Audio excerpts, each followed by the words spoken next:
Select Person Hagopian and Select Person Dwyer. Again, I hope it's all you cracked up, all you thought it was.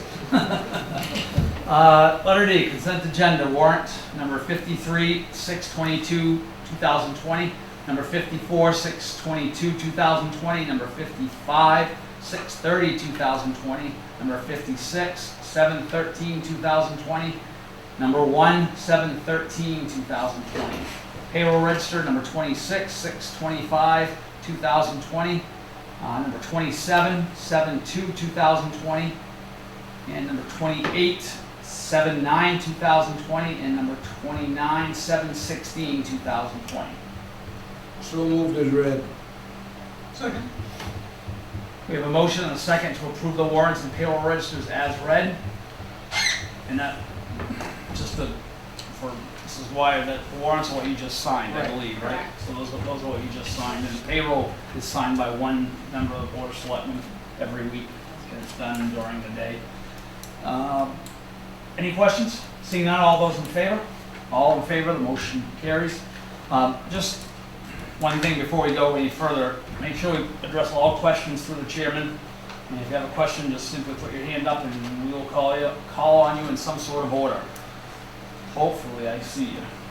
Letter E, acceptance of the meeting minutes of June 22nd, 2020, and the minutes from the annual town meeting on July 13th, 2020. Make a motion to approve as written. Second.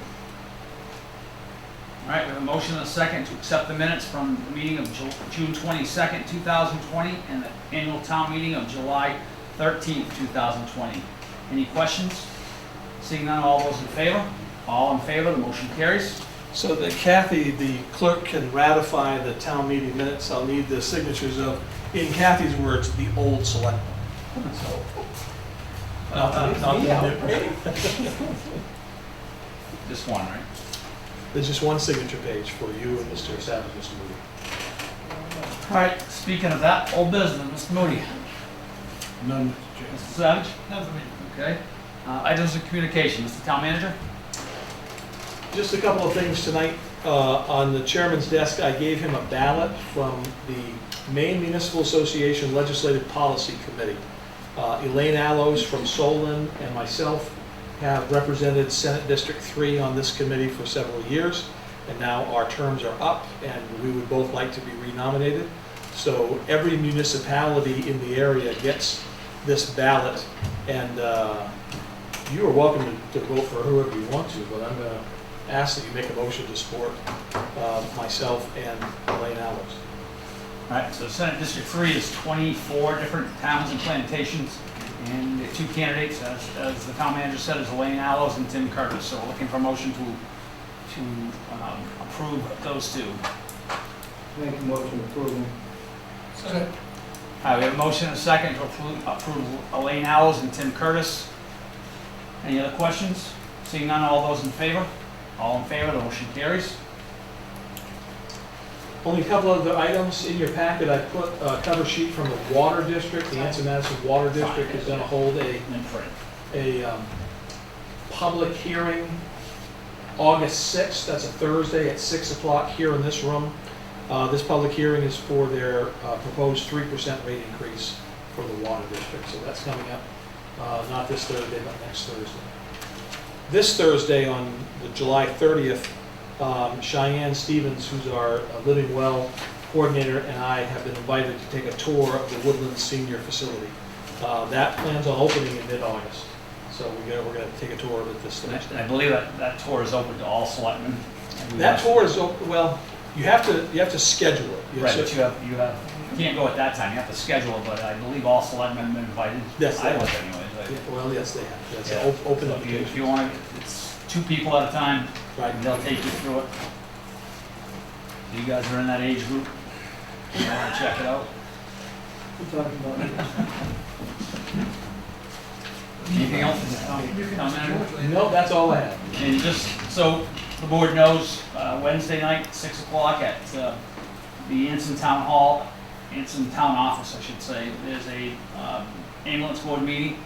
Just so everybody's aware, we need 3 people from this board to make it a meeting, so hopefully everybody can be there. It's another good time. Are you gonna send an email out? I wasn't going to, but I don't know, are they, I know Jack would all handle that, is that, They're gonna elect a new secretary. you know somebody's, Wednesday night, you know so somebody's George is sending out an doing it. agenda? What's that? Is George sending out an I do agenda? believe George is going to. Anyway, make sure it's communicated at the selectmen's meeting. Okay. You're on a roll, Mr. Savage. You could end up as. Hopefully not. Well, we're gonna work on that. Okay, new business. First, I'd like to open a public hearing to discuss community development block grant funding for a replacement boiler for the former Madison paper site. So that public hearing is open. Let me just give an update to the board and anybody else. We do have someone watching via Zoom, so anybody that would like to ask any questions, this is the time to do it in regards to the redevelopment projects that are going on down at Madison Paper. There was some information, a letter and so forth, a couple of budgets I put in your packet. So the town has received 2 awards from federal funders, actually one state, one federal.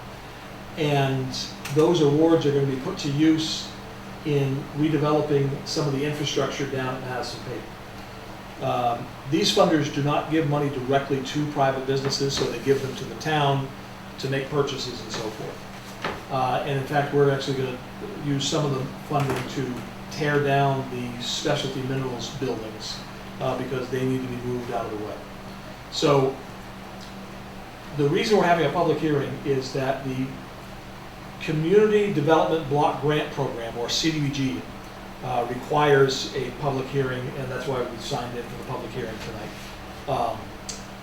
They're funding $250,000 to purchase a replacement boiler. Now, for those of you who have worked or familiar at Madison Paper, they had 3 very old boilers that utilized a lot of stuff. The Go Labs can't use those. In fact, they've got a DEP permit by rule to remove those boilers. The paper machine provided all the heat for the building. The paper machine is gone. Unless they get a boiler in there, hook it up to natural gas, generate the steam and the heat that they need, they're not going to be able to do any work in there this winter from November to March because it just gets too cold inside that building. They experienced that the last couple of years. So the town applied and received this $250,000 grant that will go towards an overall budget that you'll see in this project is about $1.7 million for all the work that needs to be done. So in addition to that $250,000, the town also received a grant from MRDA, the Maine Rural Development Authority, for $400,000 to help with the demolition of the former specialty minerals building. So that is what's going on as far as demo at the site. And since this $400,000 we actually have, let me admit someone here, we can move forward and they can actually start the demolition process. And they've told me that they're going to start within a couple of weeks seeing those specialty mineral buildings come down. What will happen is they have a contracted demolition team, Bancroft, out of South Paris, Maine. So when they go in there to do the work, they'll do the work, bill them 30 days later, they'll send the invoice to the town, we sign off on it, we pay that invoice directly to the contractor, to Bancroft, and then we're able to draw down our money from that award of $400,000. So at this time, any members of the public or the board have a question in regards to the Go Labs project? No. The town of Madison, I'll be right with you, Huss. did the town of Madison put any money into this, or we just use paperwork for them? So for these 2 grants, there was no matching required from the town. So the town has not laid out any money. Okay, so they get a $250 for the boiler and $400,000 to help tear down the building. Right. Yes, Hostor had a question. Yeah, so with the demolition side of that, where the funds are technically being funneled through the town for this project, is it not being part of the bidding process in order to get this work done? sure that A, we maximize it, two, I mean, I have 10 years in demolition and scrap project management, so I know how this Yeah. works. And the reason I'm asking is because, quite frankly, bankrupt wouldn't have been my first choice for somebody to go to do the demolition. And I'm just wondering, as far as recovery of the metals, where that money factors into the cost of this project for that. If we get to see any of the proposal for the job. Right, and so this one was funded by the Maine Rural Development Authority, and they did their due diligence because they asked Go Labs to show them all of their bidding processes. And there were two others that bid on the project outside of Bancroft. We have all those documents. Unfortunately, I don't have them all right in front of me. Bancroft was the low bidder by a long shot. That's all I was asking, Yeah. is if there was a process Yep. that was involved to date that they didn't have. There was, and You were in. yep, and so I have all those documents. To your point about metal, there's not a whole lot of metal to be recovered in the specialty minerals building. Those are primarily office buildings. The Go Labs has been working with Kennebec Metals out of Skowhegan for several months now to recover a lot of the metal that was left over from after the paper machine was taken out. So that's a separate venture altogether. Okay. Thank you. Any other questions? All right, any other questions? The only other point I will make is, and this is a common question, as selectmen will probably get these questions, when are they going to open up, when are they going to start hiring and all that? They're a startup company, they're raising money, they hope to close on some loans and other grants this month. They need about $60 million to get it started, and they're getting close to that. Once they get closed on some new market tax credits and some other things, then they'll finalize everything on their equipment. Once that equipment gets in and gets installed, then they'll be hiring. So you're probably looking at, if they were able to close in August, you'd probably be looking at getting equipment in here over the winter and maybe start operations by the first or second quarter of next year.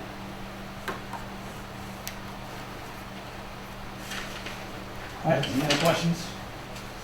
Seeing none, I'll declare the public hearing closed. 6:43. Yep. All right, number 2 is fiscal year end budget review.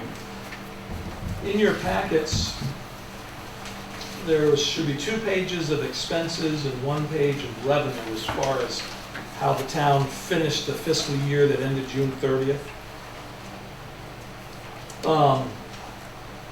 These expenses are listed by article, so they're the same articles that are approved at town meeting, which means that some parts of those articles can exceed the budgeted amount, but the entire article can't exceed the budgeted amount. There is one exception, and I'll get to it in a moment. But as you review these, you'll see that every one of our articles came in under budget, and we're very pleased by that. The one exception is if you look on the second page in Article 12, Community Services, you'll see that our general assistance budget ran over. We had budgeted $15,250. We ended up spending $18,110 in general assistance, primarily due to a large number of qualified rental reimbursements. And as you remember, or maybe you've heard, during COVID-19, there were certain restrictions on what landlords could do, and they couldn't move people. And so during that time, we received a number of requests, and that kind of pushed us over our budget for general assistance. Now, general assistance, according to the town's ordinance, is exempt from the requirement of staying under budget. General assistance is one of the only categories that can overspend, and the selectmen don't have to take action immediately. The other situation is winter roads. And you can't control the weather, and so if the highway department goes over their budget, they're allowed to do that within certain parameters. But general assistance doesn't require selectmen approval for it to go over their budget. But it is certainly something that goes in the town report, and we explain to folks at town meeting.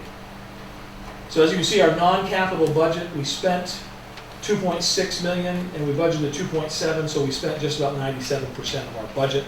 We have a small amount of money left over.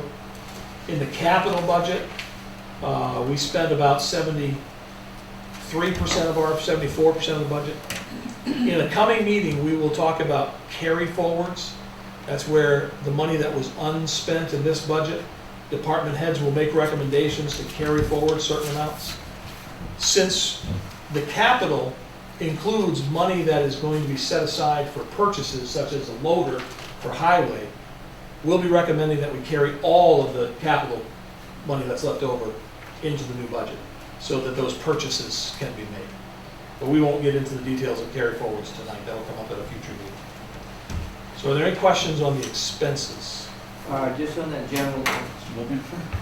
just on the general assistance,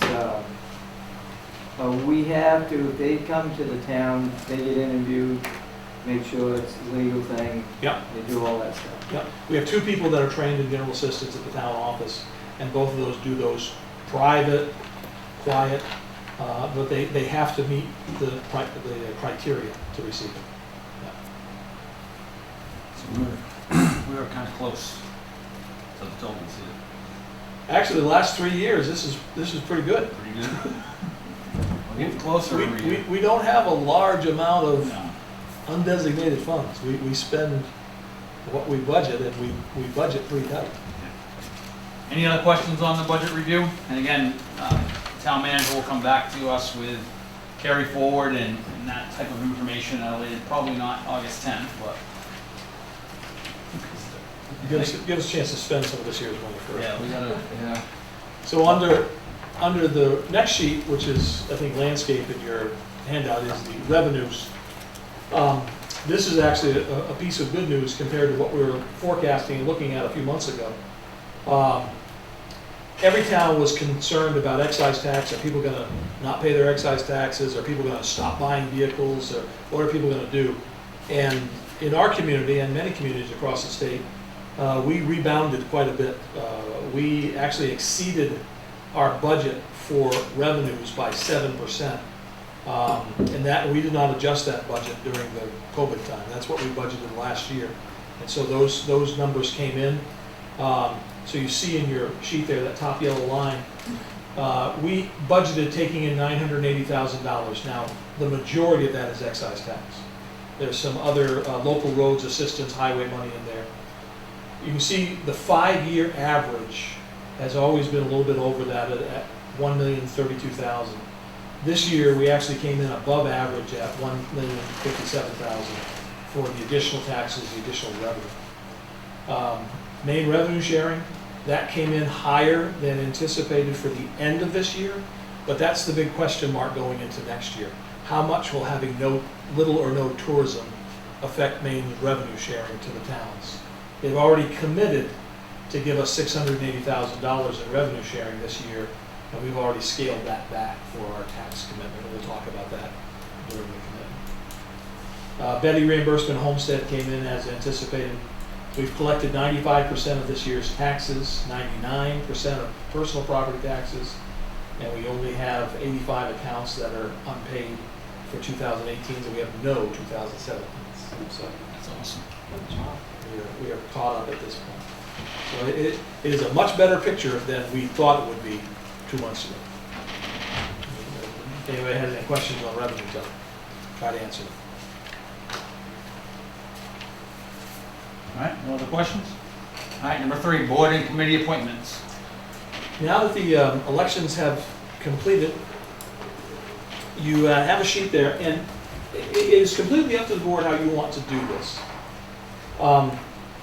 In the past, we have used this sheet that has a little tally box here, and everybody fills in the box or whatnot, but because we don't have any openings per se, if you want to make a motion to approve this slate as presented, I will make sure all the names are in the minutes. We have made an addition to the advisory board. Ms. Dwyer was on the advisory board, now is a select person. Leon Dorr is recommended to take that place on the advisory board. And all the other advisory board members at this time have indicated that they will serve again. Now, if something happens in the meantime, we will certainly bring a replacement to your attention. The planning board has 2 members, regular members that are up. Both Mark Doty and Mary Tomlinson have indicated they would like to continue serving on the planning board. For a couple of years, we've had some openings as alternate members of the planning board, and both Leon Dorr and Randy Bliss, who's been on our advisory board, have asked to be alternates for the planning board. And this is it's a very important piece because it allows people to participate in meetings, get an idea how things work, and then if there are vacancies on the planning board, you have a small pool to draw from to fill the vacancy. And the only other opening this year was Cheryl West on the Board of Appeals. She is a current member, and she has indicated she would like to go back to another 3-year term. So we need one more person. I know that's my mistake. I should change that. We only had one. Yep. We only had one opening. We have all with Cheryl. We have all 5 members of the Stop appeals in a board. minute now. Mr. Moody? Question, that's not a conflict of interest by having a member on 2 boards, advisory board and planning board? No, in fact, Jeff Drew is on both. He's on the advisory board and the planning board. It's actually good because there's no conflict between the 2 because one doesn't fund the other. Yep. But it is good for communication. Okay. All right, so look for a motion to accept all members of the advisory board, planning board alternates, and board of appeals. I'll make a motion to accept it. Second. All right, so we have a motion to accept the 15 members as listed of the advisory board, the planning board, 2 members listed, planning board alternates, 2 members listed, and the 1 member of the board of appeals. Any questions? Seeing none, all those in favor? All in favor, the motion carries. Welcome aboard. Number 4, discuss dangerous building, 76 West Old Point Avenue, excuse me. So most of you are probably familiar with this building. I believe it was David Elias's property, right out here at the corner of Old Point and Preble Avenue. Since I've been in the town office for 5 years, we've had 4 different tenants complain about this building. The owners live in New Hampshire, and they rent it out. They post it on Craigslist and other places like that. People rent it sight unseen, and then they come up here and they realize that it has a lot of problems. The 4 different tenants have all complained about not being able to get the heating to work, not getting any electrical problems fixed, and some water problems. So last June, Susan Hathaway, who was our code officer at the time, at the tenant's request, went out and did an inspection and found a list of about 16 things that needed to be repaired. And you don't have it in your packets, but this is Susan's report from June of 2019. So fast forward to this year, June of 2020, a different tenant had the same problems. She called the town office asking for someone to come out and identify these things. I grabbed Susan's report from last year and went, and you have some of the pictures from my report from this June that show none of those issues had been addressed. And in fact, some of the issues have gotten worse. So I bring it, my windows are up. I bring it to the board's attention because state law does allow for you as a select board to take some action against what would be considered a dangerous building. And so in my opinion and Susan's opinion, this qualifies as a dangerous building because right now you cannot heat it. You can't keep it at a certain temperature during the winter time. There's a slew of other things. So the first step in this process is to publicize a public hearing at a selectmen's meeting to determine whether or not the board is going to deem it a dangerous property that needs to be rectified. I want to make it clear because I know some board members have done this process when buildings have been destroyed, demolition, and cleaned up. That's not the recommendation here. The recommendation is not to tear this building down. The recommendation is try to force/encourage the property owners to fix the code violations that are currently there in the building. Mr. Mooney. The other question I have, what constitutes dangerous building? So, state law, Title 14, Section 6326. The property is dangerous if it meets one of the following criteria. Doors and windows on the premises are broken or left unlocked. That does meet the criteria. The premises are deteriorating so as to constitute a threat to public health or safety. That meets that criteria. And a code officer or other public official has made a determination to find the premises are unfit for occupancy. Both Susan and I agree with that. So there's 7 things on this list of criteria. You only have to meet one. So, And when's the last time there was a tenant in here?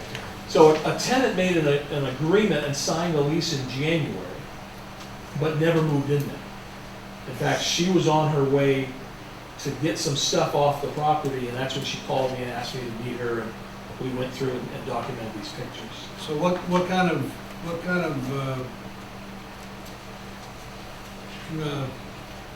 compliance are you getting with the owner of the building? Well, unfortunately not much, because when Susan did her report last year, she said plainly in her letter to them, no one can rent this until all these are fixed.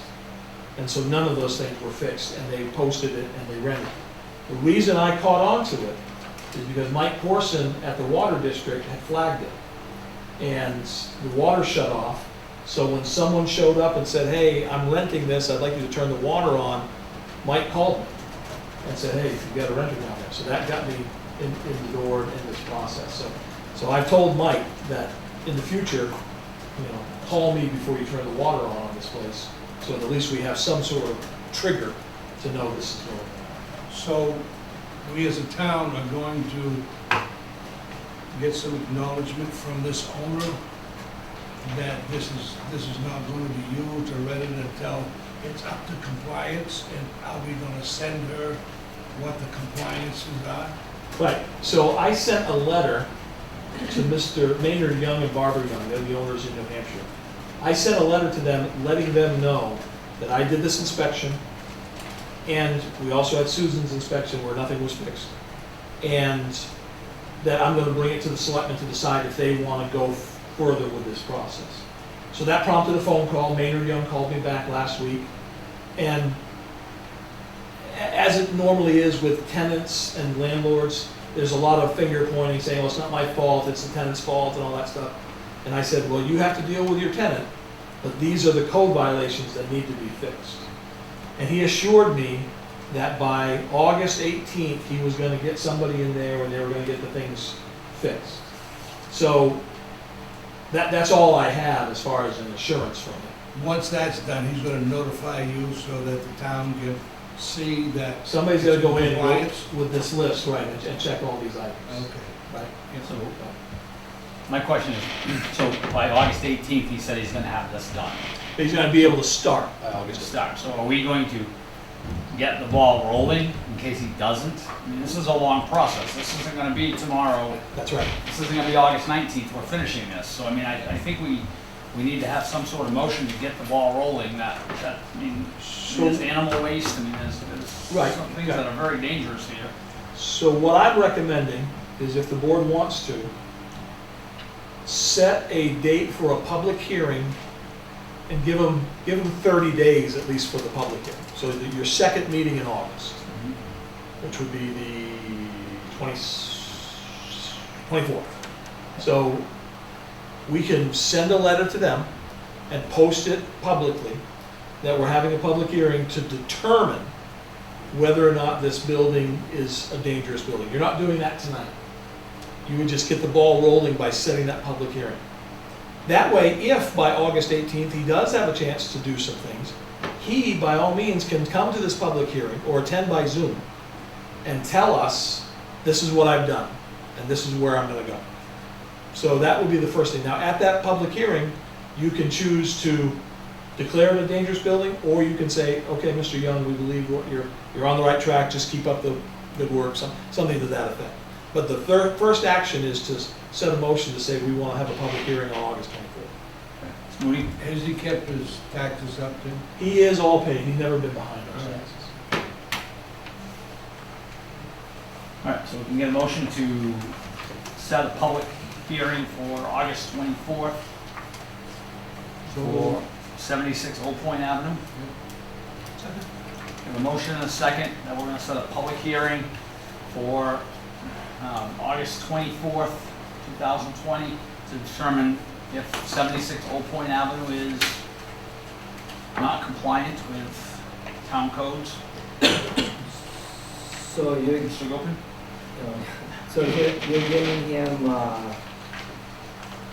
the 24th to, how long after 26th, we're having a meeting about this? On the 24th of August, there'll be a public hearing as part of the Selectmen. Yeah. From the 26th? I'm not sure what the 26th is. Oh, okay. So how much time after that, if he doesn't do anything, are That's, you putting on it? that will be your decision on the 24th. You can give them 30 days, 60 days, 90 days, whatever you deem, and that will go in the letter. And what will happen essentially is, if nothing happens, we have the state authority to go to a judge and get a judge's order for the town to hire somebody to go in and fix all this and bill the owner. And plus you can bill them for legal fees. The state, back in 2015, gave the towns a little bit more bite in these situations. I think what we're hoping for is that on August 18th, he begins to fix the problem. Right. So he has 6 days. Oh, We're gonna, No, no, I'm saying he has 6 days to start this process, the 18th, and then the 24th, we're gonna meet, then we can decide right then and there, hey, you haven't got anything in 6 days, we're done. right. well, the only reason that we mentioned August 18th is that's what Mr. Young told me over the phone. Okay, That's when he would be able to get up here and get Okay. started on then this. that's fine. If, I'm saying if he does anything between the 18th and the 24th, then we don't have to post another date, he's had 6 days already to do something, he hasn't Right. done anything. What makes you think he's gonna do anything? Right, he's had 5 years. Actually, he's owned the place since the early Yeah. 2000s. So, and it's unfortunate because it's a really nice house. And there's a lot that could be done. And as we know, in these situations, you gotta give the 30 days, and you gotta give 30 more days, and 30 days grace period, so. So I'm saying let's give him 30 days after the 18th. And we don't have a meeting until the 24th. So the 24th is the time that you can make a decision based on if you're gonna give them 30 more days or 60 more days or 2 more weeks or whatever. Well, it doesn't have to be 30 days, right? It doesn't have to be. Typically, that's what you do. Yeah, it can be like 2 weeks. But He's already had to wait. you can set that date. And hopefully he'll come and talk with you and you'll get to hear his side of the story. I really don't want that. So, okay, well, that's the whole point of the public hearing. All right, any questions on dangerous building? So, Oh, I'm sorry, Mr. Savage. Is there any mortgage on this building I'm, that may have a legal interest in it? I don't think so. But I will check that out and certainly I will send a copy of the letter to whoever the mortgage holder is. But I haven't seen that on any of the documents so far. All right. Number 5, discuss obstruction in the right-of-way for 42 Trolley Line Drive.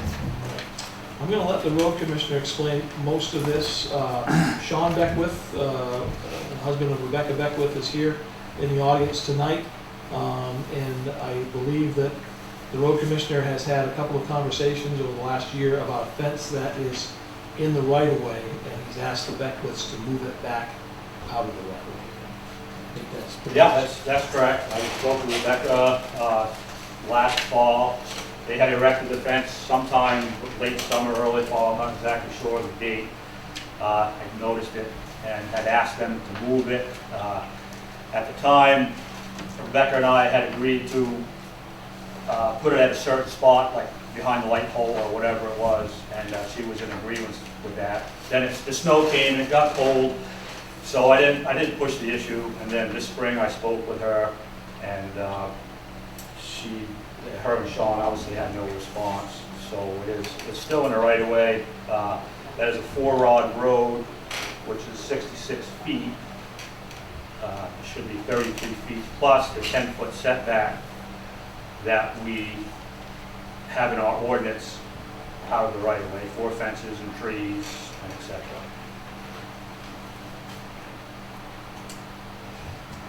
So I'd like to propose, I'm willing to move it about 10 feet from the road, would the town accept that, instead of the 43 feet from the center? Because it is a steep bank, my horses graze it and keep it moved, versus trying to weed whack or do whatever on the steep bank. And that's why it's that close. Versus the 43. So you're saying 10 feet from that further? From the edge of the road, so that would roughly bring it around to 26 and a half feet. 26 and a half off the center? Center. Said center, not actual center. Mr. Mooney? There is a big difference. How far is that from where they're set right now? About 3 feet. You agree with that? Yeah, roughly, yeah. Yep. Because my horses can stick their faces right up through and get the edge of the road and keep it nice and clean.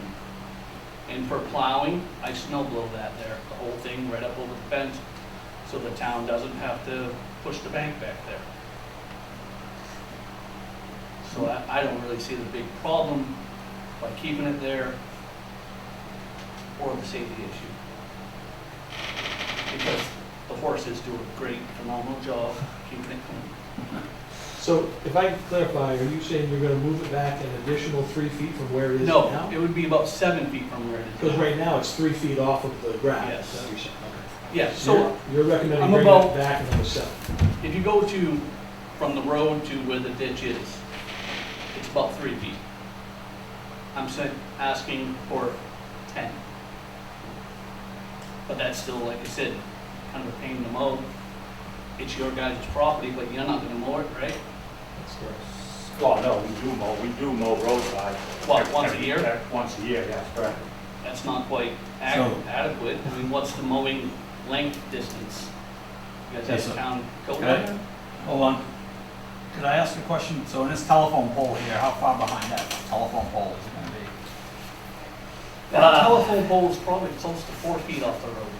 So, So we're gonna be about another 3 feet behind that? no, I'm just requesting the, so it's a 4-rod road. The road is actually only 2 rods wide. It's 33 feet wide, exactly.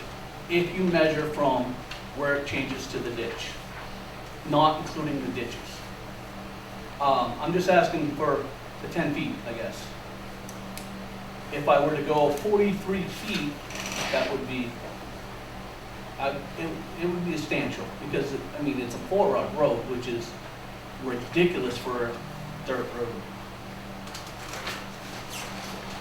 Well, yeah, it is. I do agree, 43 feet. We just had a person in town here that wanted to put a fence up, and it was on a 3-rod road, and we do have our 10-foot setback, and they agreed to that, and they did it. But 43 feet is a long ways. Why that is a 4-rod road, I have no idea. That's the way the town accepted it when it was built. I'm not arguing by the that contractor. at But all. my only problem, Sean, is if we don't come to an agreement and that fence stays where it is, then everybody in the neighborhood is gonna be doing the same thing, and then we're gonna have a problem, even town-wide. I mean, I would be more than happy to come up and work with you and Rebecca and come up with a satisfactory place, even if it is. Well, you were saying if we were behind the light post would be actually a telephone pole. Right. You're saying if it's behind that, it would be I satisfied? can't remember the exact spot where I had showed Rebecca. Her and I spoke last fall. It was somewhere between that pine tree and that pole. That's quite a ways. I know, I'm not exactly sure You of have that. that picture, that's what everybody's referring to, it's just so you're on the same page. No, no. So you say pine tree, the pine tree by the trampoline? No, down right right square across from the pole, Sean. Down on the lower part of your driveway. So this is the trampoline net, No, I'm talking over here. those ones? Yes. I believe, if I remember correctly, Rebecca and I, when we met last fall, it was right in this general area right here. I would have been satisfied with that. So that, That would have been right on the edge of the right of way. that's what I'm asking for. I mean, do we really need it 25 feet off the road? Well, what would be the distance? I'd have to come up and measure that from the toe of the slope at the bottom of the edge of the road.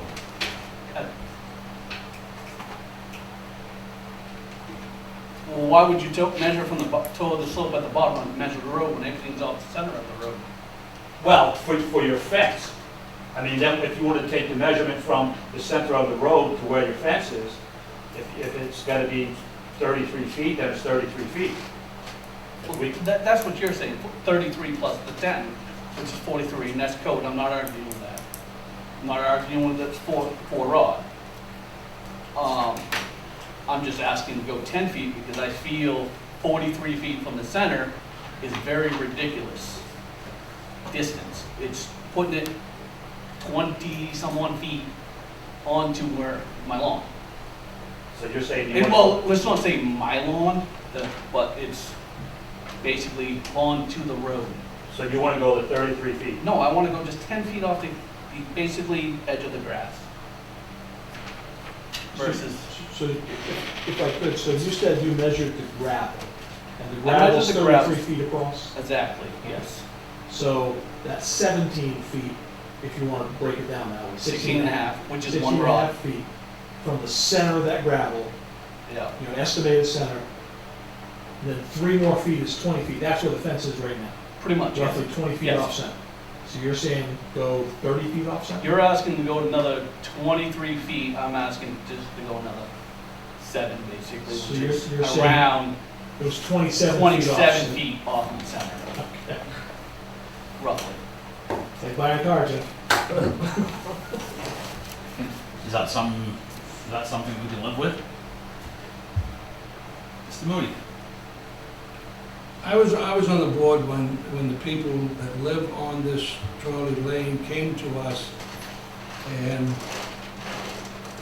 asked us to consider taking this road as a town road, which we did. And we do maintain it. And I understand where you're coming from, my friend. I just want to be careful that we've got to come to a happy medium, I'm sure, but I want to be careful that we do not start setting a precedence for all these streets, and then every meeting, we got somebody in here that says, I want to put this on the end of my lawn, and then the next thing we know, the road commissioner in the wintertime is going like this down the streets or down the roads. I just want to be careful of that. If the road commissioner can tell us the way I feel, that what is adequate for him to be able to do his winter maintenance, then I think that's where we should start from. Because that's what it's going to involve, your problem is in the wintertime when you're plowing. So, if whatever we can help the owner of the property, and also, like I said, I want to be careful of setting precedents too short. Okay. Yeah, that meeting, I was on the board too at that time, and Jeff Floyd came in, he's the one that built it to the spec. Yep. And the reason he built it to that spec is what a town road in Madison was. And they came in, see how it's fit the criteria of it, for some reason they changed their mind or something, and we accepted the road, but we never paid it. Right. And so so from the center of the road to the edge of the dirt is how far? 16 and a half feet. 16 and a half. One rod. One rod, okay. So the rod is, actual gravel is 2 rod wide, but the right of way is a 4 rod and then 10 feet on both sides, bringing the right-of-way is 86 feet through there. And the actual road is only 33. So how far is your fence out from the center of the road again? About 20 feet. 20 feet. And you wanna go to 33? No, he wants to go to 43. No, I would be, 43 is the ordinance. Okay. The letter I got said 43, which is the Right. ordinance. And I would be satisfied going with Sean's recommendation if he wants to keep that back, that distance, what he just stated, and keeping that, what, 27 feet was it? Yeah, roughly 10 feet off. I'd be happy with 27 feet, would give us plenty of room to get our snow back. That road is 4 rods, which most of the roads around here are 3 rods. Mr. Moody? I can understand and go along with this gentleman's agreement, Yep. and this is what I will call it, but don't ask me for a vote to go against the ordinances that we've set in town, Right. So if they can come to agreement, let's roll. okay? And if I could just clarify that, in the setback ordinance, it's a distance to be determined by the road commissioner. So that gives the road commissioner the leeway. How So- could that be determined by a road commissioner if it would take a licensed survey to find where the true center of the road is? Because the road commissioner would use that, what it says in what it says in the town meeting vote, what the rods were, 4 rod, Right. 66 feet. And would just go to the middle of the road. And I mean, so- I'm not Like you arguing said, with that, you but I can mean, go to over find semantics actual about- center of the road, Right. you would actually have to survey both sides and then center from my properties and said neighbor's property, and then that's the center. Because Right. roads are not actual center of the right-of-ways. And because it's not an exact science, that's probably why the ordinance reads that it's up to the discretion of the road commissioner.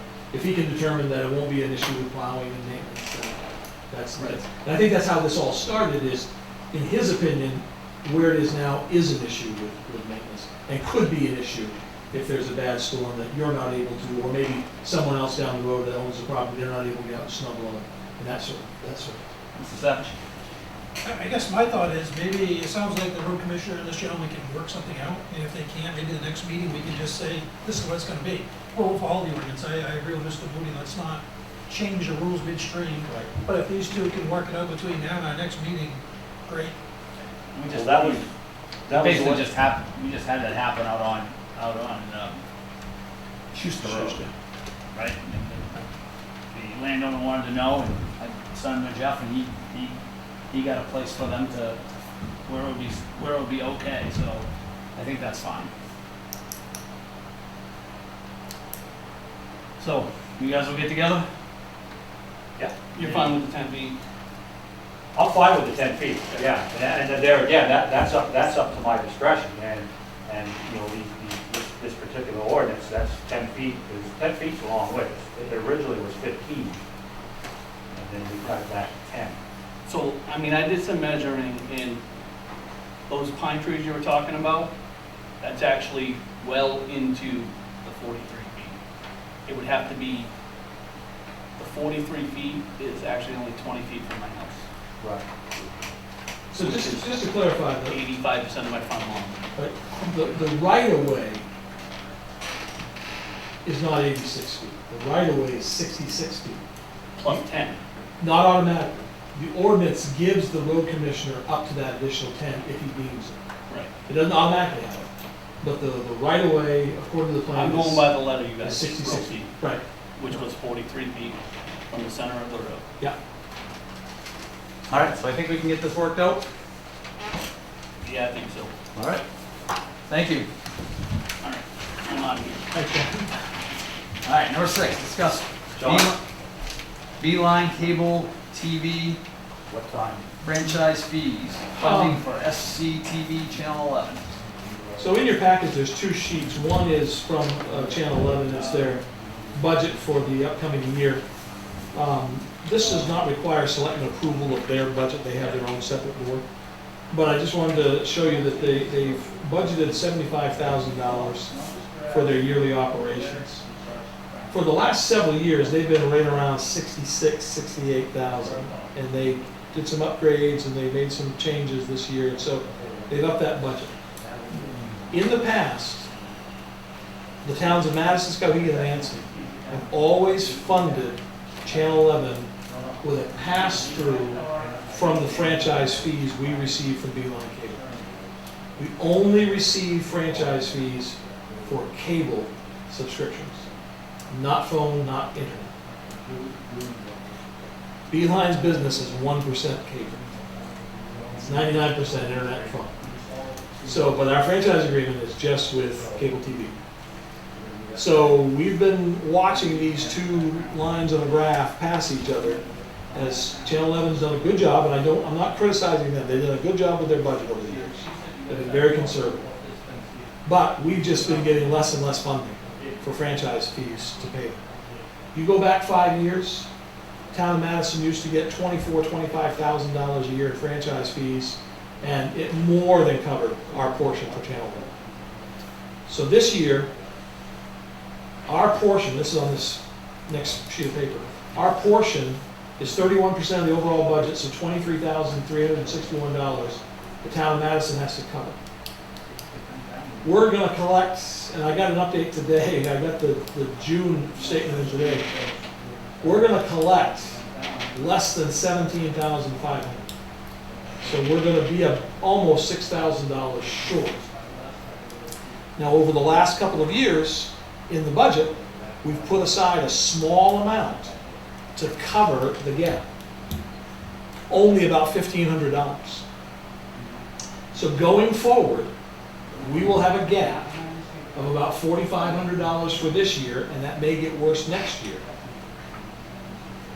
And here are your options. Your options are to add money to the budget next year and raise from taxation $5,000 or $6,000 or $7,000 to cover the shortfall in franchise fees. Your other option is you can ask Beeline Cable to increase your franchise fees. The maximum franchise fee is 5%. And Madison has only charged, I think, 2.5% for years. What that does is it's a pass-through to every person that gets cable. And so everybody that gets cable, their bill will go up $6, $7, $8, and that money will be passed through, and our franchise fees that will be able to fund Channel 11 for the time being. Do we know what Anson or Skowhegan is? I think all three towns are still the same at 2.5%. Anson's a little tricky because they get a portion from Beeline or a portion from Time Warner, or Spectrum, or whoever it is. So, again, this is not a judgment on the quality. I think what Channel 11 does is very good, and I think it's very important for our community. They also pay rent. They're the only lease person in this building that actually pays rent to the town of Madison, and we collect between $400 and $4,500 a year in rent from Channel 11. There it is. So if you want to, we can just turn around and reallocate that money, take it out of our revenues. So We still have to have a warrant. That still has to be in the budget. right. Simply by taking the rent out and not paying the rent isn't gonna solve our problem. No, it doesn't. So, I mean, I don't know. I mean, I don't know about increasing the franchise fee. I mean, I don't think that's a good idea. But I don't really know where to go, because I mean, you gotta remember that a lot of the town doesn't get Beeline Cable, so they don't get the advantage of the channel. Right, Madison has about 500 subscribers to Beeline Cable. 5 years ago, they had nearly 800. So, the other benefit of Beeline Cable is it does allow for social media communication. They'll record whatever you want to broadcast, they'll put it on the cable channel, they'll put it on Facebook and YouTube and post it that way. So, do you have a question? Just think, And again, I'm making you aware of this tonight. I'm not asking for any decisions tonight. It is already included in the budget as a community service for $1,500. You can simply just raise that amount to whatever it takes to cover the franchise fees.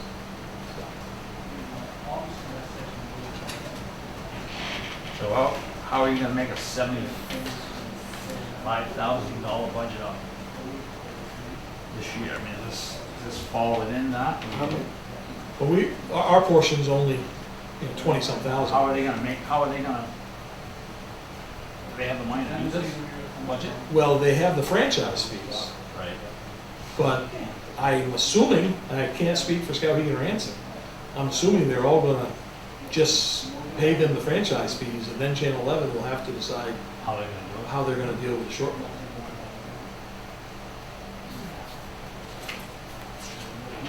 Any other comments, Mr. Gopi? Yeah, on this franchise fee, how many people work at Beeline Cable? I mean, work at, Channel 11? They have one full-time employee, one part-time.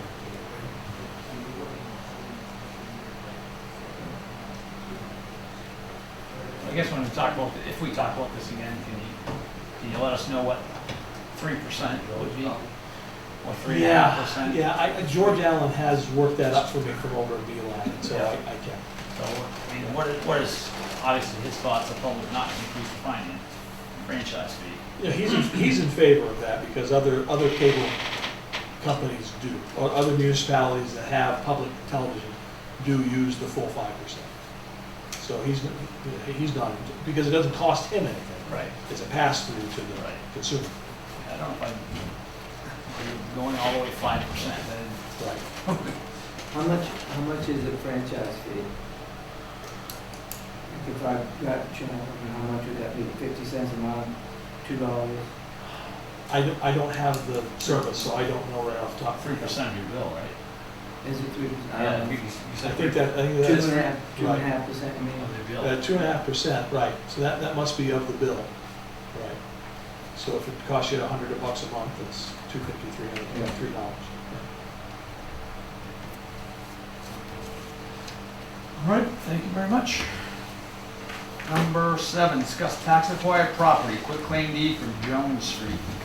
So if you remember, this was property that came to the town's possession, tax acquired, out on Jones Street / Carter Street. You go past the MBW power station, and it gets really rough out there. And so this one piece of property that was in Donald Wing's name, he had passed away years ago, and nobody had followed up. In fact, we sent letters and nobody followed up. So we took it into tax acquired property and actually changed the name on the account to the town of Madison. So at the last selectmen's meeting back in June, I let the board know that some family members had showed up out of the blue and said, hey, I'd like to make a payment on the taxes. I'm like, it's not your property anymore, it belongs to the town. And I asked them, and they live in Belfast, but they have relatives here in Madison.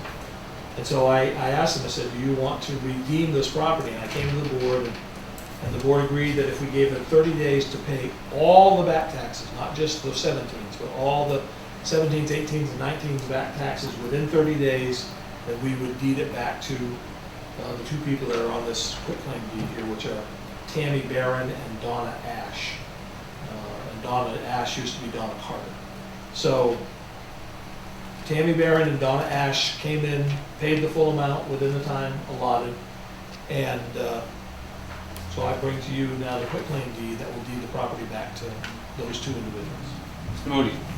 Is the right of way to that property on that old road? I was- Does that road go through and come out on the Schuster Road? It used does. to? It does if you've got a four-wheeler or Yeah. a truck you don't care about. Right, So, right. But the access to that from property Jones has to be up through through, Jones Street. yeah, all right.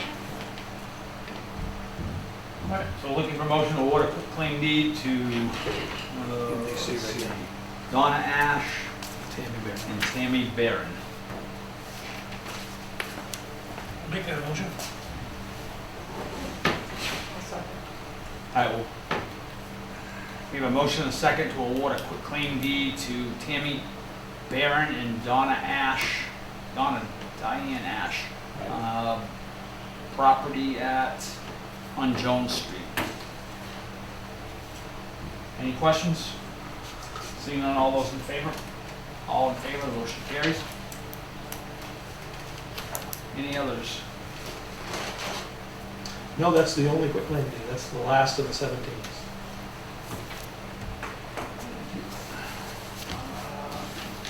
Okay, number 8, discuss matching grant award for Brookside Dental. So Brookside Dental on Jones Street, they received a matching grant a year ago for $5,000 award. And if you recall, in September of last year, she came with a partial completion. So she had done about a little over $5,000 worth of work by September, and she was asking if the board would grant it in portions. In other words, if they give her half of that, and then she'd finish up the rest. So at the time, the board didn't make the decision to do that. But a couple of board members brought this to my attention, that we may not want to make this a habit in the future, because you can end up kind of moving money around, and you're using the town's money as your money, and you're going to get a match on that in the future. It's confusing, but after I thought about it, it made sense. So I spoke to Deborah and I said, as long as you exceed this $10,000 in invoices by a significant amount, I don't think the selectmen are going to have a problem paying you the rest of it. So what she had done by the end of July was to bring in a total of $14,085 that's spent. What the board, if they want to release the rest of the funds, what you would be doing is be making a motion for $2,480. Thankfully, there's a couple of teachers in there. So, All right, looking for a motion. I'll make that a motion, $2,480. I'll second. Okay, we have a motion and a second to pay the grant to Brookside Dental, the remainder of the grant, $2,480. Any questions? Seeing none, all those in favor? All in favor, the motion carries. Selectmen's concern, Mr. Moody. No, I'd like to mention that the road commissioner did advise me that they mowed that field up to Forest Hill. I haven't been up to see it yet, but I'm glad it's done so that it isn't growing up on us. Savage? Come to me. We go, good? No. Go ahead. All right, I'm good. Looking, citizens' concerns. All set, Dan? All right, seeing none, looking for motion to adjourn. So moved. Second. We have a motion and a second to adjourn. All those in favor? All in favor, the motion carries. We are adjourned at 7:35. What's that? Not Georgia. Yeah. Yeah. Tammy, can you fill these out for me? What? Can you fill these out for me?